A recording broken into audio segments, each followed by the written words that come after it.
ജൂതരുടെയും ക്രിസ്ത്യാനികളുടെയും ദൈവം അല്ലാഹുവാണെന്ന ഇസ്ലാമിക വാദം അങ്ങേയറ്റം പരാജയമാണ്, ദയനീയമാണ്, ദൈവദൂഷണപരവുമാണ്. അത് ക്രിസ്തവരെ വഴിതെറ്റിക്കാനും ബൈബിളിനുള്ളിലേക്ക് നുഴഞ്ഞുകയറാനുമുള്ള ഇസ്ലാമിസ്റ്റുകളുടെ മറ്റൊരു ശ്രമം മാത്രമാണ്. ബൈബിളും ക്രിസ്ത്യാനികളും അല്ലാഹുവിനെ ദൈവമായി ഒരിക്കലും അംഗീകരിക്കുന്നില്ല. സത്യത്തിൽ ബൈബിളിലെ ദൈവവും ഖുർആനിലെ ദൈവവും ഒരാളല്ല. എന്നാൽ ചില ലിബറൽ ചിന്താഗതിക്കാരായ യഹൂദ കത്തോലിക്ക വ്യക്തികളുടെ തെറ്റായ ചില വാക്കുകളെ ഉദ്ധരിച്ചുകൊണ്ട് യഹോവയും അല്ലാഹുവും ഒരേ ദൈവമാണെന്ന് സമ്മതിപ്പിച്ച് ക്രിസ്ത്യാനികളെ വഞ്ചിക്കാമെന്ന വ്യാമോഹത്തിലാണ് ഇസ്ലാമിസ്റ്റുകൾ ഇത്തരം വീഡിയോകൾ ഇറക്കുന്നത്. ചില ലിബറൽ ചിന്താഗതിക്കാരായ യഹൂദ കത്തോലിക്ക വ്യക്തികൾ ചില വിവരക്കേടുകൾ പറഞ്ഞാൽ യഹോവയും അല്ലാഹുവും ഒന്നാകുമോ? ചരിത്രത്തിൽ സത്യത്തെ കൊല്ലുന്നതിനും ബൈബിൾ കത്തിക്കുന്നതിനും ക്രിസ്ത്യാനികളെ കൊല്ലുന്നതിനും ജൂതരും കത്തോലിക്കരും മുസ്ലിമുകളും ഒരുപോലെ ശ്രമിച്ചിട്ടുണ്ട് എന്ന കാര്യം ആരും മറക്കേണ്ട. അതുകൊണ്ട് അവരൊക്കെ പറയുന്ന ഇത്തരം വിവരക്കേടുകൾ സാമാന്യ വിവരമുള്ള ക്രിസ്ത്യാനികൾ ആരും ഒരിക്കലും വിശ്വസിക്കുകയില്ല. അതുമാത്രവുമല്ല, ചില അടിസ്ഥാന സത്യങ്ങൾ മനസ്സിലാക്കിയാൽ അല്ലാഹു അല്ല, നേരെ മറിച്ച് യഹോവയാണ് സത്യദൈവമെന്ന് സത്യാന്വേഷകരായ മുസ്ലിമുകൾക്ക് എളുപ്പത്തിൽ മനസ്സിലാക്കാനുതകുന്ന ചില കാര്യങ്ങൾ ചുരുക്കമായി ചിന്തിക്കാം. അവസരം കിട്ടുമ്പോഴെല്ലാം യഹോവയെ ഭള്ളു പറയുന്നവർക്ക് യഹോവയും അല്ലാഹുവും ഒരാളാണെന്ന് പറയാൻ ലജ്ജയില്ലാത്തതാണ് ഏറ്റവും അത്ഭുതമായി തോന്നുന്നത്. ഖുറേഷി ദേവനായ അല്ലാഹു തന്നെയാണ് മുസ്ലിമുകളുടെ ഇപ്പോഴത്തെ അല്ലാഹു എന്ന് മുജാഹിദ് ബാലുശ്ശേരി സമ്മതിക്കുന്നതായി പലപ്പോഴും ഇതിനു മുൻപ് നാം കേട്ടതാണ്. സന്താനമുള്ള ഖുറേഷി ദേവനായ അല്ലാഹുവിനെ മുഹമ്മദ് സന്താനമില്ലാത്ത അല്ലാഹുവായി അവതരിപ്പിച്ചാൽ ഖുറേഷി ദേവൻ സത്യദൈവമായ യഹോവയാകുമോ എന്നതാണ് ചോദ്യം. ഖുറേഷി ദേവനായ അല്ലാഹുവിന് പെൺമക്കളുണ്ടായിരുന്നു എന്നത് ഖുറേഷികളുടെ പാരമ്പര്യവിശ്വാസമായിരുന്നു. എന്നാൽ മുഹമ്മദ് ആ പാരമ്പര്യവിശ്വാസത്തെ തിരുത്തി അല്ലാഹുവിന് സന്താനമില്ല എന്നാക്കി. എങ്കിലും ഇസ്ലാമിലെ ദൈവമായ അല്ലാഹു ഖുറേഷി ദേവനായ അല്ലാഹു തന്നെയെന്ന് വ്യക്തമാണ്. ഇവിടെ ഇസ്രായേലിന്റെ ദൈവമായ യഹോവ, ഖുറേഷി ദേവനായ അല്ലാഹു എന്നീ രണ്ട് വ്യക്തിനാമങ്ങളാണ് തർക്കവിഷയം. അവർ നാമത്തിലും സ്വഭാവത്തിലും ചരിത്രത്തിലും വ്യത്യസ്ത വ്യക്തികളാണ് എന്നതാണ് സത്യം. ബൈബിൾ ഏകസത്യദൈവമായ യഹോവയെ മാത്രം അംഗീകരിക്കുന്നു. ഖുർആനും മുസ്ലിമുകളും ഇസ്രായേലിന്റെ ദൈവമായ യഹോവയെ ഏകസത്യദൈവമായി അംഗീകരിക്കുന്നു. എന്നാൽ അതോടൊപ്പം തന്നെ ഖുർആനും മുസ്ലിമുകളും അല്ലാഹുവിനെയും ഏകസത്യദൈവമായി അംഗീകരിക്കുന്നു. ഫലത്തിൽ ഖുർആനും മുസ്ലിമുകളും രണ്ട് ഏകസത്യദൈവങ്ങളെ അംഗീകരിക്കേണ്ട വൈരുദ്ധ്യാത്മകമായ ഒരു കുടുക്കിലകപ്പെട്ടിരിക്കുന്നു എന്നതാണ് വസ്തുത. ഏതായാലും രണ്ട് ഏകസത്യദൈവങ്ങൾ അസാധ്യമായതിനാൽ രണ്ടു കൂട്ടരും ഏകസത്യദൈവമായി അംഗീകരിക്കുന്ന യഹോവയെ ഏകസത്യദൈവമായി അംഗീകരിക്കുക എന്നതല്ലാതെ മറ്റു വഴികളൊന്നുമില്ല. അപ്പോൾ അതിനാൽ തന്നെ അല്ലാഹു സത്യദൈവമല്ല എന്നും തെളിയുന്നു. ഖുർആനിലെ അല്ലാഹു ബൈബിളിലെ അബ്രഹാമിന്റെ ദൈവമായ യഹോവയാണെന്ന് വരുത്തിത്തീർക്കാൻ മുസ്ലിമുകൾ പരമാവധി ശ്രമിക്കുന്നുണ്ട്. പക്ഷേ അത് താത്വികമായും ചരിത്രപരമായും ബൈബിൾ പരമായും അസാധ്യമാണ്. എന്നാൽ യഹോവയും അല്ലാഹുവും ഒന്നാണ് എന്ന് മുസ്ലിമുകൾ വാദിക്കുകയാണെങ്കിൽ, പക്ഷേ എങ്ങനെയാണ് ഖുറേഷി ദേവനായ അല്ലാഹു ഇസ്രായേലിന്റെ ദൈവമായ യഹോവയാകുന്നത് എന്നവർ വ്യക്തമാക്കണം. ബൈബിളിലെ ദൈവമായ യഹോവയ്ക്ക് ദൈവപുത്രനുണ്ട്, ദൈവമക്കളുമുണ്ട്. ദൈവപുത്രൻ എന്നാൽ ദൈവത്തിന്റെ പ്രത്യക്ഷത എന്നാണർത്ഥം. ഇസ്ലാമിലെ അല്ലാഹുവിന് മക്കളില്ല. അതിനാൽ ദൈവമക്കൾ എന്ന പദവി മനുഷ്യന് നൽകാൻ ഇസ്ലാമിലെ അല്ലാഹുവിന് കഴിയില്ല. സന്താനമുണ്ടാകുക എന്നത് മോശമായ കാര്യമായിട്ടാണ് ഇസ്ലാമിന്റെ കാഴ്ചപ്പാട്. അത്തരം വാദം അവനവന്റെ അസ്തിത്വത്തിന് തന്നെ എതിരായ വാദമാണ്. മനുഷ്യനെ അടിമയായിട്ടല്ല, ദൈവമക്കളായി സ്വീകരിക്കാനാണ് ബൈബിളിലെ ദൈവം ദൈവപുത്രനായി യേശുവിൽ പ്രത്യക്ഷനായത്. അബ്രഹാമിന്റെ ദൈവം യഹോവയാണോ അല്ലാഹുവാണോ എന്നും തീരുമാനിക്കപ്പെടണം. ബൈബിളിലെ അബ്രഹാമിന്റെ ദൈവമായ യഹോവ ഖുർആനിലെ അല്ലാഹു ആണെങ്കിൽ, ബൈബിളിലെ ദൈവമായ യഹോവയും പിതാവായ ദൈവവും ഖുർആനിലെ അല്ലാഹുവും ഒരാൾ തന്നെയാണോ? ആണെങ്കിൽ അല്ലാഹുവിനെ യഹോവ എന്നും പിതാവ് എന്നും വിളിക്കാൻ കഴിയുമോ? കഴിയില്ലെങ്കിൽ എന്താണതിന്റെ കാരണം? ഉൽപ്പത്തി പുസ്തകത്തിൽ 12-ാം അധ്യായത്തിൽ 8 മുതലുള്ള വാക്യങ്ങളിൽ നാം കാണുന്നത്, യഹോവ അബ്രാമിന് പ്രത്യക്ഷനായി, നിന്റെ സന്തതിക്ക് ഞാൻ ഈ ദേശം കൊടുക്കുമെന്നരുളി ചെയ്തു. തനിക്ക് പ്രത്യക്ഷനായ യഹോവയ്ക്ക് അവൻ അവിടെ ഒരു യാഗപീഠം പണിതു. അവൻ അവിടെ നിന്നും ബേഥേലിന് കിഴക്കുള്ള മലയ്ക്ക് പുറപ്പെട്ടു. ബേഥേൽ പടിഞ്ഞാറും ഹായ് കിഴക്കുമായി കൂടാരമടിച്ചു. അവിടെ അവൻ യഹോവയ്ക്ക് ഒരു യാഗപീഠം പണിതു, യഹോവയുടെ നാമത്തിൽ ആരാധിച്ചു. അപ്പോൾ അബ്രഹാം ആരാധിച്ചത് യഹോവയെയാണെന്നും അല്ലാഹുവിനെ അല്ല എന്നും വ്യക്തമാണ്. അതിനാൽ ബൈബിളിലെ യഹോവയല്ല ഖുർആനിലെ അല്ലാഹു. ദൈവവും അല്ലാഹുവും തമ്മിൽ വ്യത്യാസമില്ലെങ്കിൽ ദൈവമെന്ന് പറഞ്ഞാൽ പോരെ. യഹോവയും അല്ലാഹുവും തമ്മിൽ വ്യത്യാസമില്ലെങ്കിൽ യഹോവ എന്ന് പറഞ്ഞാൽ പോരെ. അതിനാൽ അവ തമ്മിൽ വ്യത്യാസമുണ്ട്. ബൈബിളിൽ അല്ലാഹു എന്ന വാക്കില്ല. മുൻവേദങ്ങളോ പ്രവാചകന്മാരോ ഖുറേഷി ദേവനായ അല്ലാഹുവിനെ സത്യദൈവമായി പറഞ്ഞതിന് തെളിവില്ല. മുഹമ്മദിനു മുമ്പ് മുഹമ്മദിന്റെ ദൈവത്തിന്റെ ചരിത്രമെന്താണെന്നും അല്ലാഹു എന്ന പേരിന്റെ ചരിത്രമെന്താണെന്നും നാം പഠനവിഷയമാക്കണം. അല്ലാഹ് എന്ന പദം അരമായിക് ബൈബിളിലില്ല. ഉള്ളത് അലാഹ എന്ന വാക്കാണ്. ഇലാഹ് എന്ന അറബി വാക്ക് അരമായിക്കിൽ നിന്നാണ് വരുന്നത്. അരമായിക്കും അറബിയും ചേർന്ന് ഇലാഹ് എന്ന പദം ഉണ്ടാകുന്നു. അല്ലും ഇലാഹും ലോപിച്ച് അല്ലാഹ് ഉണ്ടായി. പിന്നീട് അല്ലും ഇലാഹും ചേർന്ന് അല്ലാഹു എന്ന പദമുണ്ടാകുന്നു. അല്ലെങ്കിൽ പണ്ഡിതർ ഈ വസ്തുതയൊന്ന് ഖണ്ഡിക്കട്ടെ. ഏതായാലും അങ്ങനെ ഘട്ടം ഘട്ടമായി അല്ലാഹു എന്ന പദം ഉരുത്തിരിയുന്നതിനു മുമ്പ് മുഹമ്മദിന്റെ ദൈവം ഉണ്ടായിരുന്നോ? എങ്കിൽ ആ ദൈവത്തിന്റെ പേരെന്തായിരുന്നു എന്ന കാര്യത്തിനും മുസ്ലിങ്ങൾ മറുപടി പറയണം. ബൈബിളിലെ യഹോവ തന്നെയാണ് ഖുറാനിലെ അല്ലാഹു എന്ന് സ്ഥാപിക്കാൻ മുസ്ലിങ്ങൾ പറയുന്ന ഒരു വാദമാണ് അറബി ബൈബിളിൽ അല്ലാഹു എന്ന വാക്കുണ്ട് എന്നത്. എന്നാൽ അറബി ബൈബിളിലെ അല്ലാഹുവും ഖുറാനിലെ അല്ലാഹുവും വ്യത്യസ്തരാണ്. അറബി ബൈബിളിലെ അല്ലാഹു എന്ന വാക്ക് അറബി ഭാഷയിൽ ദൈവത്തിനുള്ള പൊതുവാക്കെന്ന നിലയിലാണ് ഉപയോഗിക്കപ്പെടുന്നത്. അല്ലാതെ അല്ലാഹു എന്ന പരിഭാഷയില്ലാത്ത വ്യക്തിപ്പേരല്ല.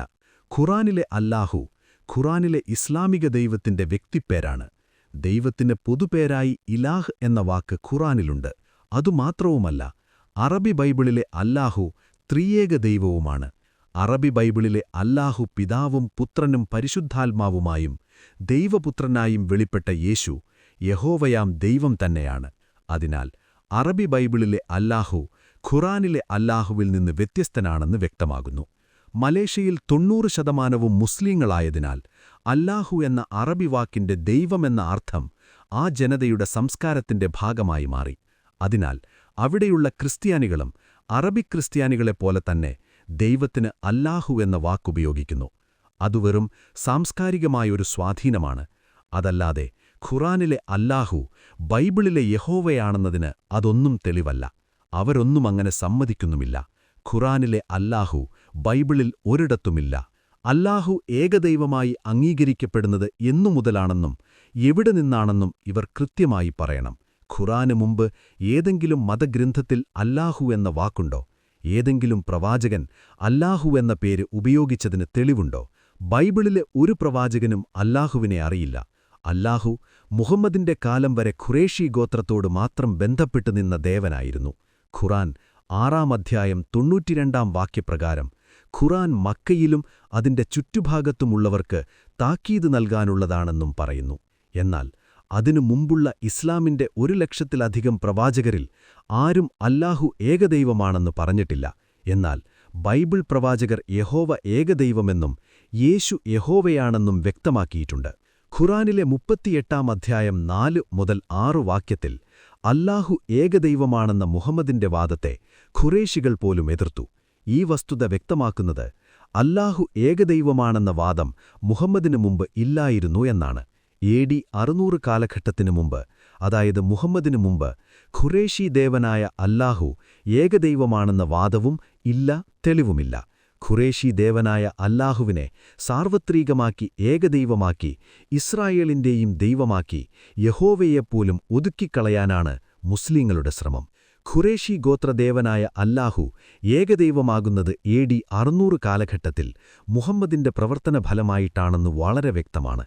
എന്നാൽ അതിന് 2000 വർഷത്തിനു മുമ്പ് ബൈബിളിലൂടെ ചരിത്രപരമായി യഹോവ ഏകദൈവമായി വെളിപ്പെട്ടിരുന്നു. പുരാതനകാലത്ത് ഇസ്രായേലിൽ യഹോവയും അറേബ്യയിൽ അല്ലാഹ്, ലാത്ത, മനാത്ത, ഉസ്സ മുതലായ 360 ദേവന്മാരും ഇന്ത്യയിൽ ബ്രഹ്മ, വിഷ്ണു, ശിവൻ എന്നിങ്ങനെ അനേകരും ആരാധിക്കപ്പെട്ടിരുന്നുവെന്നത് ചരിത്രവസ്തുതയാണ്. അങ്ങനെ മോശ ആരാധിച്ചത് യഹോവയെയാണ്, അല്ലാതെ അല്ലാഹുവിനെയും ശിവനെയുമല്ല എന്നതും വളരെ വ്യക്തമാണ്. അതിനാൽ മോശയുടെ ദൈവം യഹോവ തന്നെ, അല്ലാഹുവല്ല എന്നത് ചരിത്രസത്യമാണ്. എന്നാൽ യഹോവ ലോകാരംഭം മുതൽ ഏകദൈവമായി അംഗീകരിക്കപ്പെട്ടിരുന്നു. യഹോവ ആരംഭം മുതൽ ഏകസത്യദൈവമായി ബൈബിൾ ചരിത്രത്തിലൂടെ അംഗീകരിക്കപ്പെടുകയും അനേക സാമ്രാജ്യങ്ങളെയും രാജാക്കന്മാരെയും ഉയർത്തുകയും താഴ്ത്തുകയും ചെയ്തതായി ധാരാളം ചരിത്രത്തിന്റെ സാക്ഷ്യമുണ്ട്. ബൈബിൾ സർവ്വലോകത്തിനുമുള്ള ദൈവരക്ഷയുടെ സ്നേഹസന്ദേശമാണ്. അത് സർവ്വലോകത്തിന്റെയും ചരിത്രത്തെ പ്രതിഫലിക്കുന്നു. അതിലെ ദൈവമായി യഹോവ സർവ്വലോകത്തിന്റെയും ഏക സത്യദൈവമാണ്. ഖുറേഷി ഗോത്രദേവനായ അല്ലാഹുവിനെ മുഹമ്മദ് സർവ്വലോക സൃഷ്ടാവാക്കി അവതരിപ്പിച്ചു. മുഹമ്മദിന്റെ പുതിയ അല്ലാഹു ഒരു പുതിയ സൃഷ്ടിയായിട്ടാണ് ഖുറേഷികൾക്ക് പോലും തോന്നിയത് എന്ന് ഖുറാനിൽ നിന്ന് വ്യക്തമാകുന്ന കാര്യമാണ്. ഖുറേഷി ഗോത്രദേവനായ ഈ അല്ലാഹുവിനെ 3 പെൺമക്കളുടെ പിതാവായി കരുതിപ്പോന്ന ഈ അല്ലാഹുവിനെ മുഹമ്മദ് ബൈബിളിലെ യഹോവയെപ്പോലെയാക്കാനുള്ള ശ്രമം നടത്തി.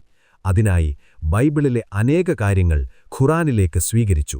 അങ്ങനെ ഖുറേഷി ദേവനായ അല്ലാഹുവിനെ മക്കളില്ലാത്ത ഏക സത്യദൈവമായി അവതരിപ്പിച്ചു.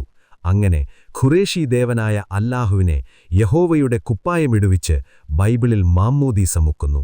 ക്രമേണ യഹോവയല്ല അല്ലാഹുവാണ് സത്യദൈവം എന്നും ബൈബിൾ തെറ്റാണെന്നും ഖുറാൻ മാത്രമാണ് ശരിയെന്നുമുള്ള വാദം ഇപ്പോൾ നിലവിൽ വന്നു. ഇതെല്ലാം ചരിത്രസത്യത്തെ അട്ടിമറിക്കുന്ന കുടിലതന്ത്രങ്ങൾ മാത്രമാണ്. എന്നിട്ട് മുഹമ്മദിന്റെ അല്ലാഹുവിനെ വിശ്വസിക്കാത്ത ഖുറേഷികളെയും യഹൂദരെയും ക്രിസ്ത്യാനികളെയും അവർ അവിശ്വാസികളായി കണക്കാക്കി അകറ്റി ഒതുക്കി.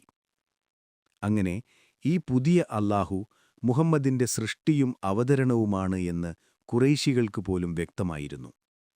ഈ പുതിയ അല്ലാഹു ബൈബിളിലെ ദൈവത്തെപ്പോലെ ഏകദൈവമല്ല, ഏകദൈവത്തിന്റെ വെളിപ്പാടുമല്ല. നേരെ മറിച്ച് 360 ദേവന്മാരെ ഒന്നാക്കിയിട്ടുണ്ടായ ഒരു ദേവനാണ്. ഇത് ഖുറൈശികൾ തന്നെ സാക്ഷ്യപ്പെടുത്തി. എന്നിട്ട് ആദിമുതലുള്ള സകല പ്രവാചകന്മാരും അല്ലാഹുവിന്റെ സാക്ഷികളാണെന്നും അവകാശപ്പെട്ടു. എങ്കിലും അവരാരെങ്കിലും അല്ലാഹുവിന് സാക്ഷ്യം പറഞ്ഞതായി തെളിവില്ല. മുഹമ്മദിനു മുമ്പ് ഏതെങ്കിലും മുസ്ലിം ഉള്ളതായും തെളിവില്ല. മുഹമ്മദാണ് ആദ്യത്തെ മുസ്ലിം.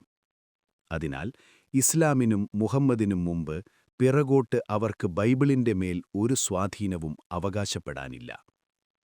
ചുരുക്കത്തിൽ അല്ലാഹു എന്ന ഗോത്രദേവന് അറബി ഭാഷയിൽ ദൈവത്തിനുള്ള പൊതുവാക്കായ അല്ലാഹു എന്ന വാക്ക് പേരായി വന്നു എന്നതാണ് ആശയക്കുഴപ്പത്തിന് കാരണം.